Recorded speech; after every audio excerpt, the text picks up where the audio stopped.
शांति। आज 2 अगस्त 2024 के बाबा के अनमोल मधुर महावाक्य सुनेंगे। ओम शांति। मीठे बच्चे, तुम्हारे निजी संस्कार पवित्रता के हैं। तुम रावण के संग में आकर पतित बने हो। अब फिर पावन दुनिया का मालिक बनना है।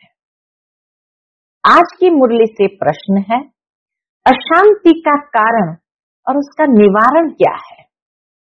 उत्तर, अशांति का कारण है अपवित्रता।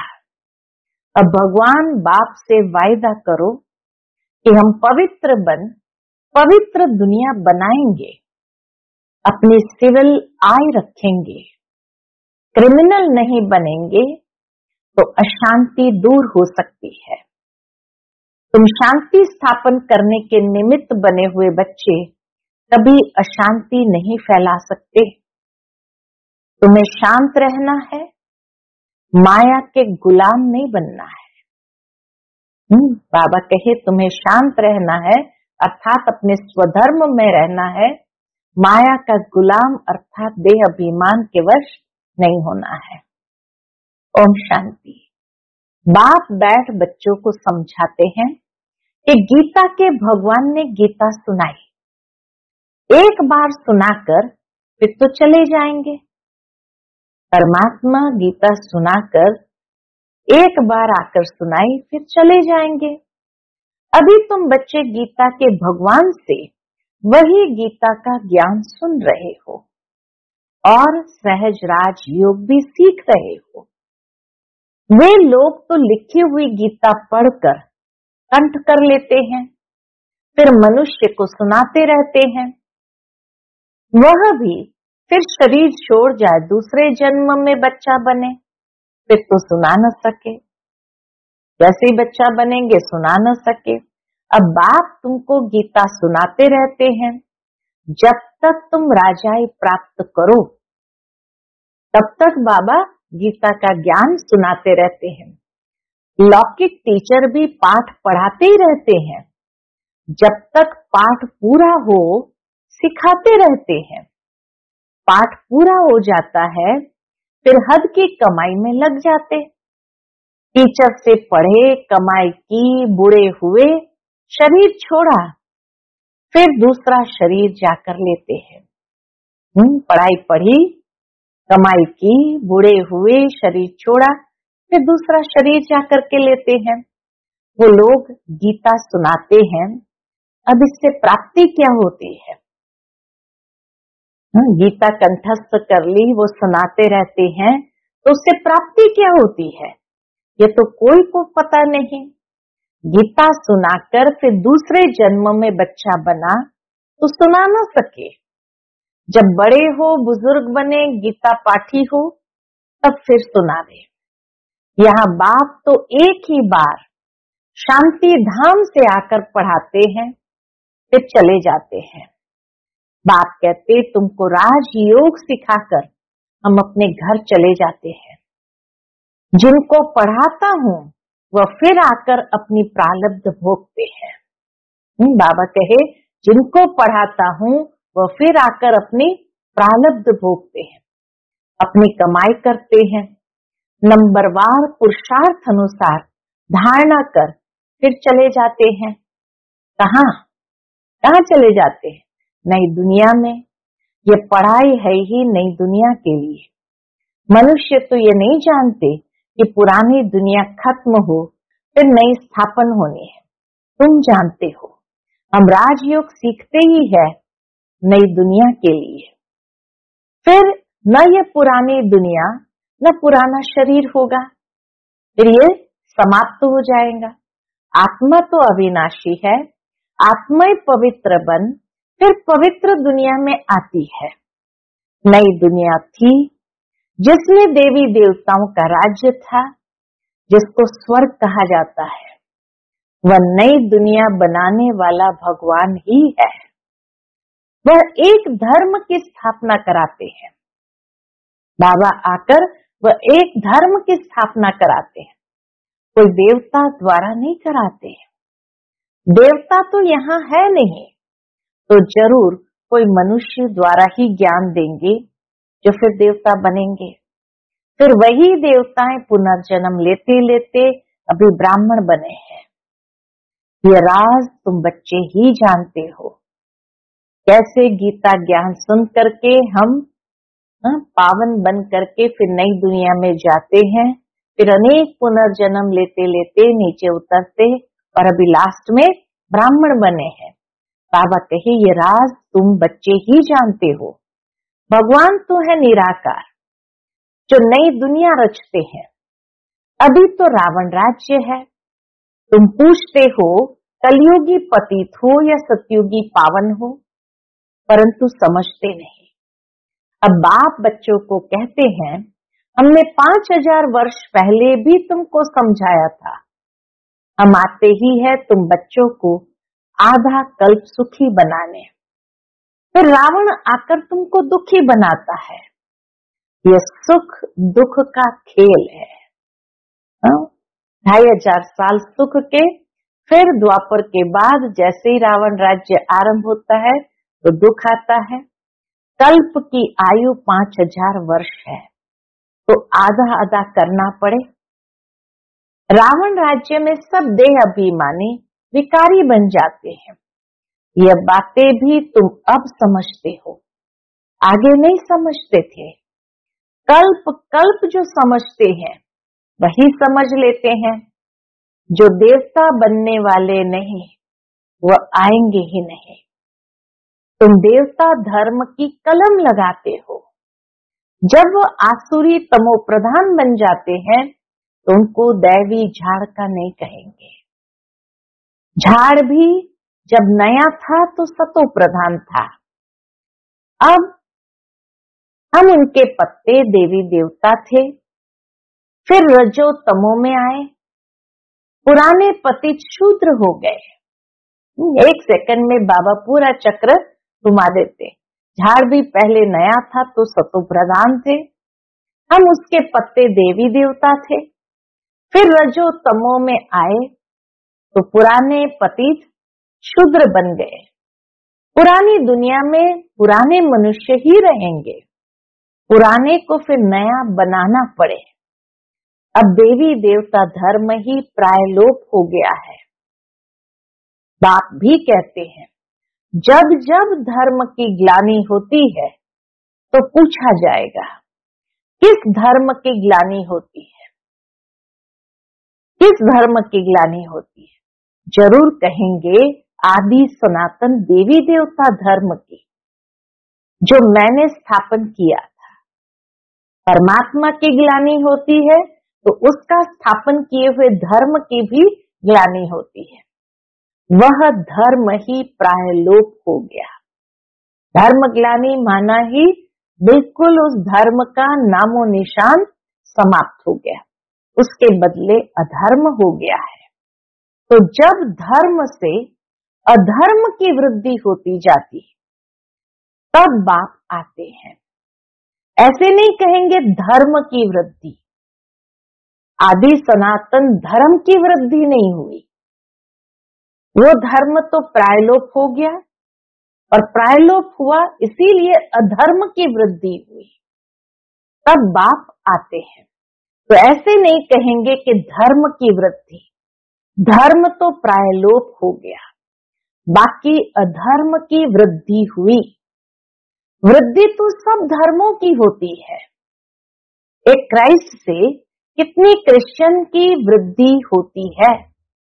बाबा कहे एक क्राइस्ट से कितने क्रिश्चियन धर्म की वृद्धि होती है, बाकी देवी देवता धर्म प्रायलोप हो गया।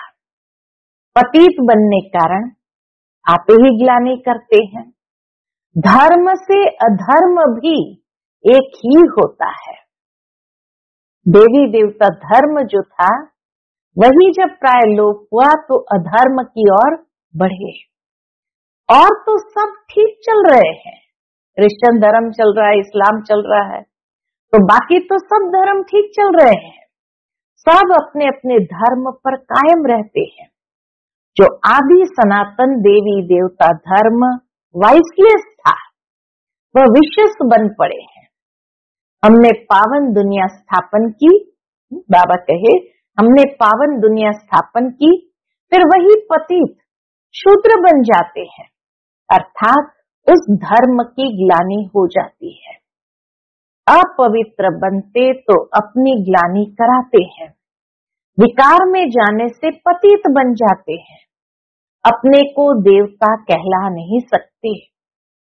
स्वर्ग से बदल नरक हो गया, स्वर्ग से बदल नरक हो गया है, तो कोई भी वाह वाह है नहीं, वाह वाह यानी पावन है नहीं। तुम कितने छी पतित बन गए हो। बाप कहते तुमको वाह वाह फूल बनाया, फिर रावण ने तुमको कांटा बना दिया, पावन से पतित बन गए हो। अपने धर्म की ही हालत देखनी है, पुकारते भी है हमारी हालत आकर देखो, हे भगवान हमारे हालत आकर देखो, हम कितने पतित बने हैं, फिर हमको पावन बनाओ। पतित से पावन बनाने बाप आते हैं, तो फिर पावन बनना चाहिए, औरों को भी बनाना चाहिए। तुम बच्चे अपने को देखते रहो। क्या देखना है कि हम सर्वगुण संपन्न बने हैं, ये देखना है, चेक करना है कि हम सर्वगुण संपन्न बने हैं। हमारी चलन देवताओं मिसल है। देवताओं के राज्य में तो विश्व में शांति थी, अब फिर तुमको सिखलाने आया हूँ, शांति सिखलाने आया हूँ। विश्व में शांति कैसे स्थापन हो, तो तुमको भी शांति में रहना पड़े। शांत होने की युक्ति बताता हूँ कि मेरे को याद करो, तो तुम शांत हो, शांति धाम में चले जाएंगे। कोई बच्चे तो शांत रहकर औरों को भी शांति में रहना सिखाते हैं, कोई अशांति कर देते हैं, खुद अशांत रहते हैं तो औरों को भी अशांत बना देते हैं। शांति का अर्थ नहीं समझते। यहाँ आते हैं शांति सीखने, फिर यहाँ से जाते हैं तो अशांति हो जाते हैं। यहाँ आते हैं शांति सीखने, फिर यहाँ से जाते हैं तो अशांत हो जाते हैं। अशांति होती ही है अपवित्रता से। यहाँ आकर प्रतिज्ञा करते हैं, बाबा हम आपका ही हूँ, आपसे विश्व की बादशाही लेनी है। हम पवित्र रहकर फिर विश्व के मालिक जरूर बनेंगे। फिर घर में जाते हैं तो माया तूफान में ले आती है, युद्ध होती है ना, फिर माया के गुलाम बन पतित बनना चाहते हैं। अबलाओं पर अत्याचार वही करते हैं जो प्रतिज्ञा भी करते हैं, हम पवित्र रहेंगे, फिर माया का वार होने से प्रतिज्ञा भूल जाते हैं। भगवान से प्रतिज्ञा की है कि हम पवित्र बन पवित्र दुनिया का वर्षा लेंगे, हम सिविल आय रखेंगे, अपनी कुदृष्टि नहीं रखेंगे, विकार में नहीं जाएंगे, क्रिमिनल दृष्टि छोड़ देंगे। फिर भी माया रावण से हार खा लेते हैं, तो जो निर्विकारी बनना चाहते हैं उनको तंग करते हैं। इसलिए कहा जाता है अबलाओं पर अत्याचार होते हैं। पुरुष तो बलवान होते हैं, स्त्री निर्बल होती है। लड़ाई आदि में भी पुरुष जाते हैं क्योंकि बलवान है, स्त्री नाजुक होती है, उनका कर्तव्य ही अलग है। वह घर संभालती है, बच्चे पैदा कर उनकी पालना करती है। यह भी बाप समझाते हैं, वहां होता ही है एक बच्चा, सो भी विकार का नाम नहीं। सतयुग में होता है एक बच्चा, सो भी विकार का नाम नहीं। यहाँ तो सन्यासी भी कभी कभी कह देते हैं कि एक बच्चा तो जरूर होना चाहिए। क्रिमिनल आय वाले ठग ऐसी शिक्षा देते हैं। बाबा कहे कई सन्यासी भी ऐसे होते जो कहते हैं एक बच्चा तो जरूर होना चाहिए। क्रिमिनल आय वाले ठग ऐसी शिक्षा देते हैं। अब बाप कहते इस समय के बच्चे क्या काम के होंगे, जबकि विनाश सामने खड़ा है, सब खत्म हो जाएंगे।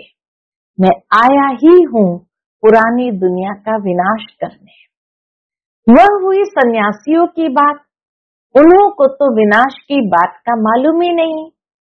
तुमको बेहद का बाप समझाते हैं, अब विनाश होना है, तुम्हारे बच्चे वारिस बन नहीं सकेंगे। तुम समझते हो हमारे कुल की निशानी रहे, परंतु पतित दुनिया की कोई निशानी रहेगी नहीं। तुम समझते हो पावन दुनिया के थे, मनुष्य भी याद करते हैं, क्योंकि पावन दुनिया होकर गई है, जिसको स्वर्ग कहा जाता है, परंतु अब तमो प्रधान होने कारण समझ नहीं सकते हैं। उन्हों की दृष्टि ही क्रिमिनल है। इसको कहा जाता है धर्म की ग्लानि। क्रिमिनल दृष्टि यही है धर्म की ग्लानि। आदि सनातन धर्म में ऐसी बातें होती नहीं।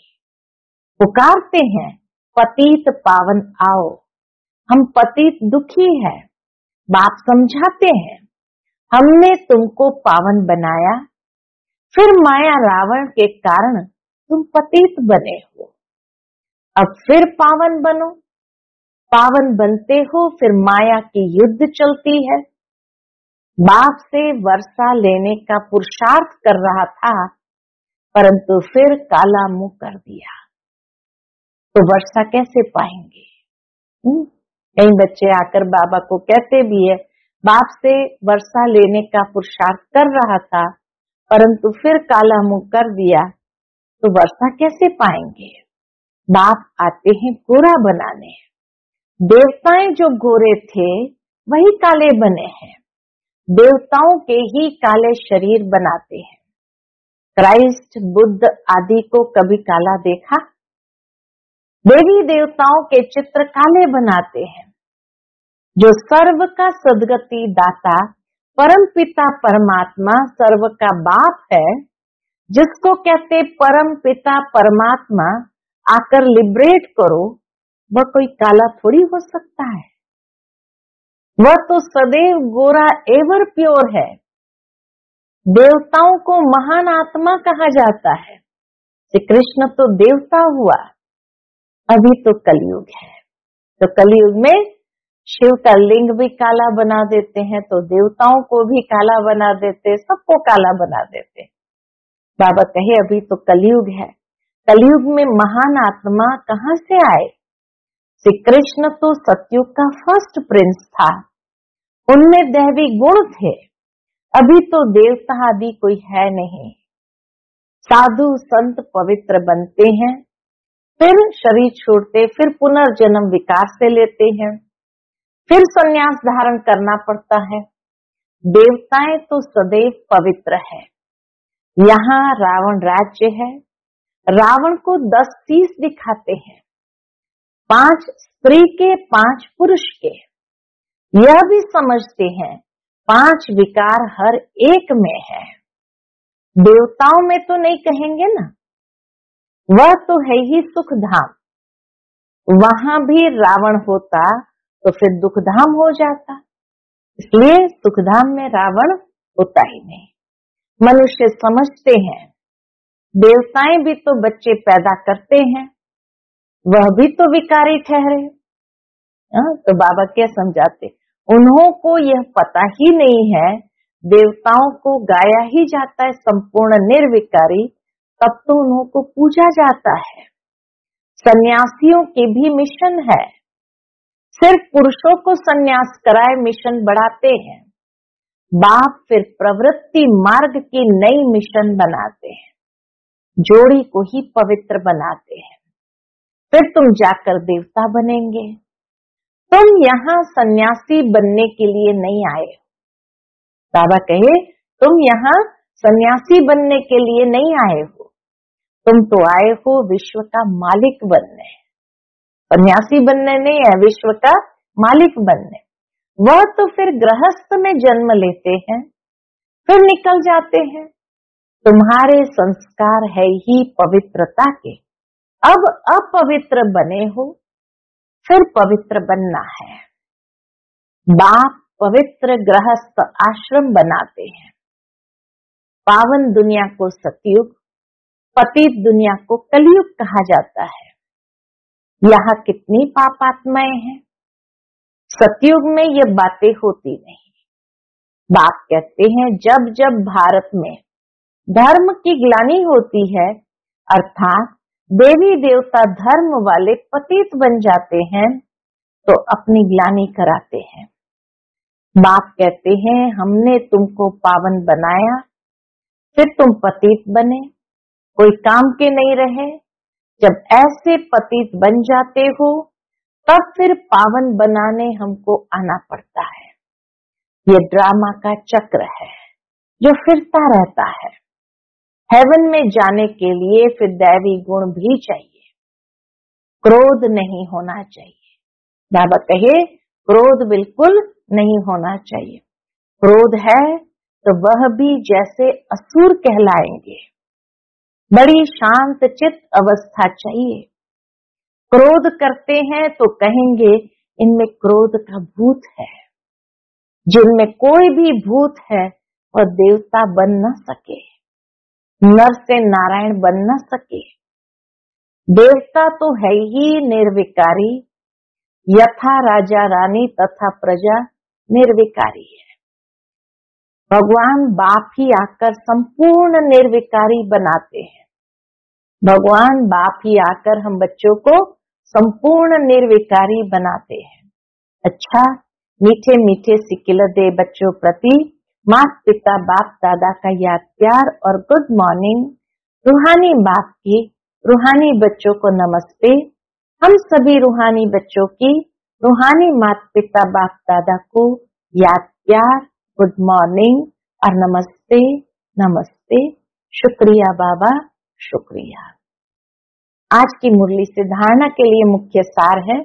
पहली पॉइंट, बाप से पवित्रता की प्रतिज्ञा की है तो अपने को माया के वार से बचाते रहना है। कभी माया का गुलाम नहीं बनना है।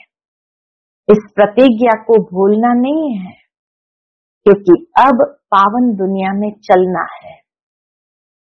दूसरी पॉइंट, देवता बनने के लिए अवस्था को बहुत बहुत शांत चित्त बनाना है। कोई भी भूत प्रवेश होने नहीं देना है। दैवी गुण धारण करने हैं। आज का बाप दादा का मधुर वरदान हम बच्चों के प्रति है। फरिश्ता स्वरूप की स्मृति द्वारा बाप की छत्र छाया का अनुभव करने वाले विघ्न जीत भव।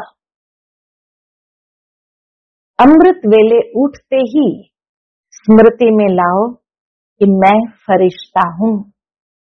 ब्रह्मा बाप को यही दिल पसंद गिफ्ट दो। अमृत वेले उठते ही स्मृति में लाओ मैं फरिश्ता हूँ। ब्रह्मा बाप को यही दिल पसंद गिफ्ट दो, तो रोज अमृत वेले बाप दादा आपको अपनी बाहों में संभालेंगे। अनुभव करेंगे कि बाबा की बाहों में अतीन्द्रिय सुख में झूल रहे हैं।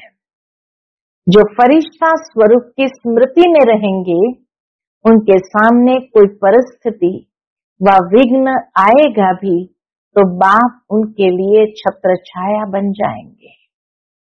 तो बाप की छत्र छाया व प्यार का अनुभव करते विघ्न जीत बनो। बाप की छत्र छाया व प्यार का अनुभव करते विघ्न जीत बनो। आज का स्लोगन है, सुख स्वरूप आत्मा स्वस्थिति से परिस्थिति पर सहज विजय प्राप्त कर लेती है। सुख स्वरूप आत्मा स्वस्थिति से परिस्थिति पर सहज विजय प्राप्त कर लेती है। जो अपनी स्वस्थिति में मजबूत रीति से स्थित है, तो परिस्थिति कभी उसको हिला नहीं सकती है और ये परिस्थिति के ऊपर सहज स्वस्थिति से विजय प्राप्त कर लेते हैं। इसलिए कहा जाता है वो स्वस्थिति है, सुख स्वरूप बनना, और वह परिस्थिति है। तो परिस्थिति मेरी अपनी तो है नहीं, तो मेरी अपनी सुख स्वरूप स्थिति से उस परिस्थिति पर विजयी हो जाते हैं। अच्छा, ओम शांति।